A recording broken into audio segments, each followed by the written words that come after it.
নমস্কার, শুভ সন্ধ্যা। চলে এসেছি প্রতি রবিবারের মতন সাহিত্যের প্রাঙ্গণে সংস্কৃতির অঙ্গনে গ্রুপের ফেসবুক লাইভ আবৃত্তি শিক্ষার আসরে। সবাই নিশ্চয়ই খুব ভালো আছেন। স্বপনদা চলে এসেছেন, ধন্যবাদ স্বপনদা। তো আজকে যে কবিতাটি আমি বলবো,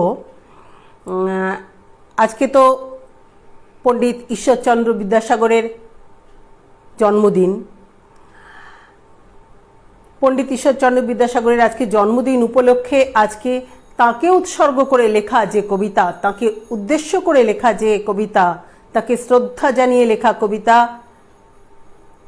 বিশ্বকবি রবীন্দ্রনাথ ঠাকুরের লেখা ঈশ্বরচন্দ্র বিদ্যাসাগর কবিতাটি আজকে বলবো, আজকে শেখাবো।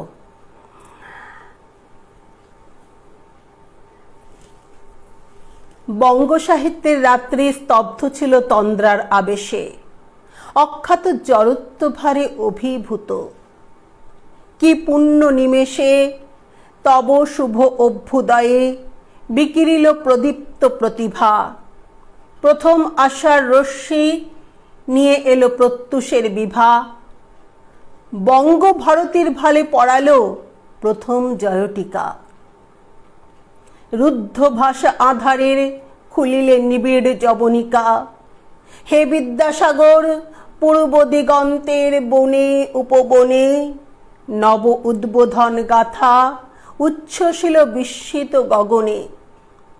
যে বাণী আনিলে বহি নিষ্কলুষ তাহা শুভ্র রুচি। সকরুণ মাহাত্ম্যের পুণ্য গঙ্গা স্নানে তাহা সূচি। ভাষার প্রাঙ্গণে আমি কবি তোমারই অতিথি। ভারতীর পূজাতরে চয়ন করেছি আমি গীতি। সেই তরুতল হতে যা তোমার প্রসাদ সিঞ্চনে মরুর পাষাণ ভেদি প্রকাশ পেয়েছে শুভক্ষণে। বিদ্যাসাগরকে শ্রদ্ধা জানিয়ে লিখেছিলেন বিশ্বকবি। তো কবিতাটি একটু অন্য ধরনের কবিতা, তাকে শ্রদ্ধা জানিয়ে লেখা কবিতা, তার স্তুতি করে লেখা কবিতা। কবিতাটি মধ্যপিচে করতে হবে, মধ্যস্বরে, বেশি উচ্চস্বরে না ওঠাই ভালো। মধ্যস্বরের মধ্যেই পরিবর্তনও আনতে হবে, স্বরের মডুলেশনটা করতে হবে। ছোট্ট একটি কবিতা,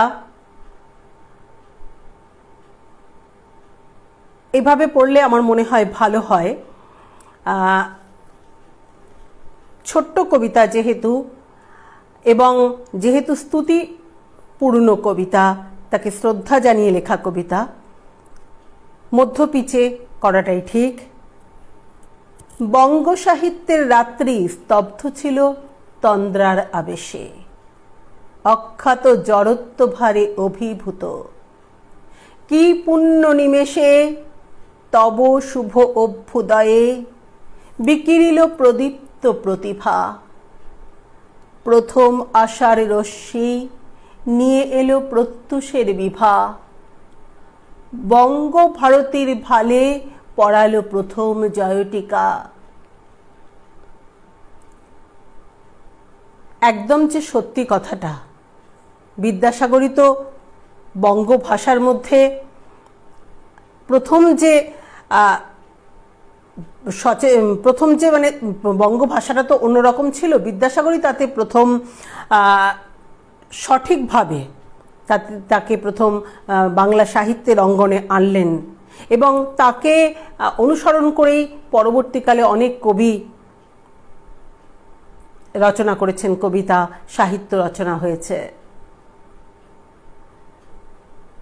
তার বর্ণপরিচয় পড়েই প্রত্যেক মানুষ বাংলা ভাষার সঙ্গে পরিচিত হয়েছে এবং হচ্ছে। স্বপনদা লিখছেন, ছোট্ট হলেও ছোট্ট নয়, একেবারেই তাই। দেখতে ছোট কিন্তু আসলে বিশাল তার ভাব, মানুষটি যেমন ছোট্টখাট্টো দেখতে ছিলেন, আসলে তো মানুষটি ছোট্টখাট্টো না, মানুষটির যেমন ছিল বিশাল হৃদয়, তেমনি তার বিশাল তেজ, সিংহ বিক্রমী মানুষ ছিলেন। বঙ্গ সাহিত্যের রাত্রি স্তব্ধ ছিল তন্দ্রার আবেশে, অখ্যাত জড়ত্ব ভারে অভিভূত। কি পুণ্য নিমেষে তব শুভ অভ্যুদয়ে বিকিরিল প্রদীপ্ত প্রতিভা। প্রথম আশার রশ্মি নিয়ে এলো প্রত্যুষের বিভা। বঙ্গভারতীর ভালে পড়ালো প্রথম জয়টিকা। রুদ্ধ ভাষা আধারের খুলিলে নিবিড় জবনিকা। হে বিদ্যাসাগর, পূর্ব দিগন্তের বনে উপবনে নব উদ্বোধন গাথা উচ্ছ্বসিল বিস্মিত গগনে। যে বাণী আনিলে বহি নিষ্কলুষ তাহা শুভ্র রুচি। সকরুণ মাহাত্মের পুণ্য গঙ্গা স্নানে তাহা সূচি। ভাষার প্রাঙ্গণে তব আমি কবি তোমারই অতিথি। ভারতীর পূজাতরে চয়ন করেছি আমি গীতি। সেই তরুতল হতে যা তোমার প্রসাদ সিঞ্চনে মরুর পাষাণ ভেদি প্রকাশ পেয়েছে শুভক্ষণে। কবিতাটি খুব ছোট্ট, কিন্তু তাড়াহুড়ো নয়, ধীরে ধীরে প্রত্যেকটি শব্দকে একদম পরিষ্কার করে বুঝিয়ে ফুটিয়ে তুলতে হবে। রবি ঠাকুরের লেখা সবসময় ভাবব্যঞ্জক লেখা, তারপরে বিদ্যাসাগরকে নিয়ে, যিনি বাংলা ভাষাকে জড়ত্বভার থেকে তুলে এনেছিলেন আধুনিকতার দিকে। তাই প্রত্যেকটি শব্দকে সুন্দরভাবে পরিষ্কারভাবে বুঝিয়ে বুঝিয়ে ফুটিয়ে তুলতে হবে প্রত্যেকটি শব্দের মাধুর্য। তাড়াহুড়ো নয় একেবারেই। আমি আরেকবার বলছি কবিতাটা। বঙ্গ সাহিত্যের রাত্রি স্তব্ধ ছিল তন্দ্রার আবেশে, অখ্যাত জড়ত্ব ভারে অভিভূত। কি পুণ্য নিমেষে তব শুভ অভ্যুদয়ে বিকিরিল প্রদীপ্ত প্রতিভা। প্রথম আশার রশ্মি নিয়ে এলো প্রত্যুষের বিভা। বঙ্গভারতীর ভালে পড়ালো প্রথম জয়টিকা। রুদ্ধ ভাষা আধারের খুলিলে নিবিড় জবনিকা। হে বিদ্যাসাগর, পূর্ব দিগন্তের বনে উপবনে নব উদ্বোধন গাথা উচ্ছ্বসিল বিস্মিত গগনে। যে বাণী আনিলে বহি নিষ্কলুষ তাহা শুভ্র রুচি। সকরুণ মাহাত্মের পুণ্য গঙ্গা স্নানে তাহা সূচি। ভাষার প্রাঙ্গণে তব আমি কবি তোমারই অতিথি। ভারতীর পূজাতরে চয়ন করেছি আমি গীতি। সেই তরুতল হতে যা তোমার প্রসাদ সিঞ্চনে মরুর পাষাণ ভেদি প্রকাশ পেয়েছে শুভক্ষণে। আজকে বিদ্যাসাগরের জন্মদিন উপলক্ষে আমি তাকেই প্রণাম জানিয়ে, তাকে শ্রদ্ধা জানিয়ে আজকে বিশ্বকবির লেখা ঈশ্বরচন্দ্র বিদ্যাসাগর কবিতাটি আজকে শেখালাম। খুব ভাবব্যঞ্জক একটি কবিতা।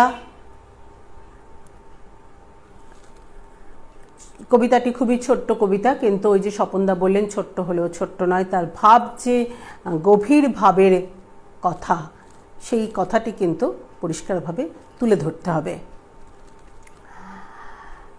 তো আজকে আমি তাহলে এখানেই বিদায় নিচ্ছি।